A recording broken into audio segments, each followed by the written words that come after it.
Desirel Calvin Lawrence has singularly focused on getting his truth and gifts out here in the world. However, at this junction in history, it is important we all take heed and not take for granted the events of the world because we couldn't care less.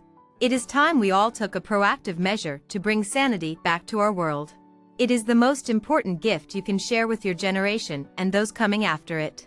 Taking pleasure in investing in the purity of our earth is everyone's duty at this junction in time, and guiding everyone to a better version of truth in all its wisdom has become ever so important. Over the years, the collective consciousness has been building towards a world of no wars and of no killing. The upsurge of individuals who avoid killing animals for food, the overly tolerant disposition of the world towards each other's differences, etc.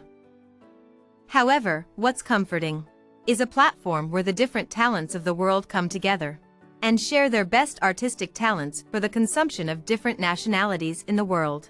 It does not matter where the artists come from: Asian countries, South American countries, European countries, North American countries, African countries, simply all parts of this world. However, despite this beautiful and collective development in the world, the more any nation feels like an outcast from the collective, the more driven they would be to destroy the experiences in the collective because they cannot participate.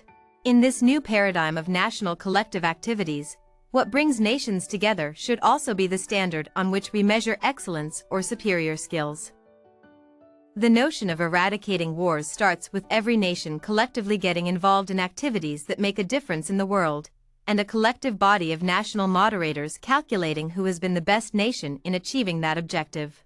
Let's take for example children who are born blind, deaf, etc. We have every nation come together that can find a solution to that problem.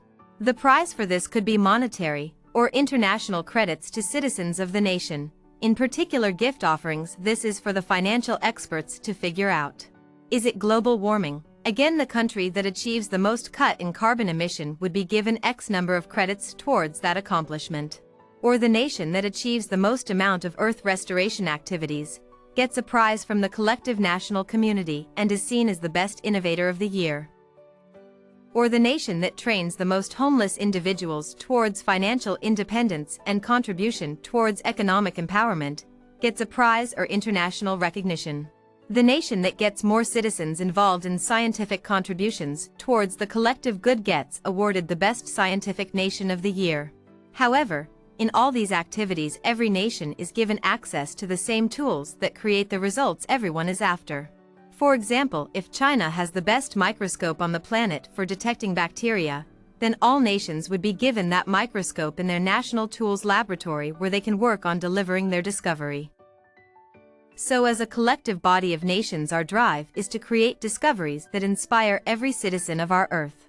Let's consider every nation on Earth that can enroll their best students in different programs being taught by the best educators of the world, and each country of the world having access to the most innovative tools towards creating the best discoveries and innovations. What do you think would be the end picture of our society?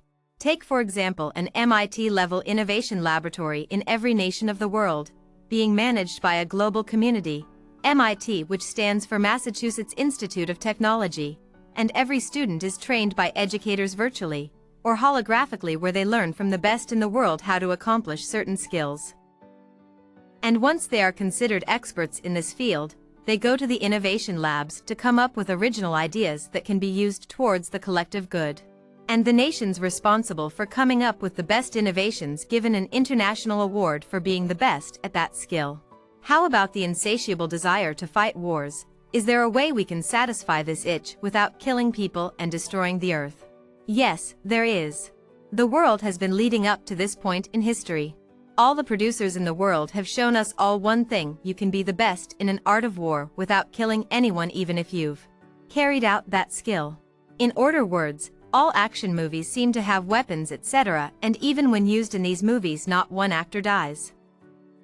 How about we take this same wisdom to a larger scale? If a nation has reached a point of no return in deliberation and they must resort to war, then there has to be a national moderator that allows any opposing forces to wage the war under governing authorities. So they could create the best fighter planes, but with weaponry that does not destroy or kill the other party. However, just like your video games, when an individual is hit, The national moderator simply takes that plane, ship, or individual out of the combat pool and is marked as dead even though the individual that was shot is still alive. It becomes a world where exercise in war games is simply a test of the skill of the nation and not an occasion to kill. I believe there is so much more that can be outlined in a warless society, but it is important we start having these discussions, especially when we are faced with escalating tensions in certain parts of the world that could create global mishaps and catastrophic events. This is an insight by Desirel Calvin Lawrence, and he believes together we can make a difference that brings the world together and eradicates wars.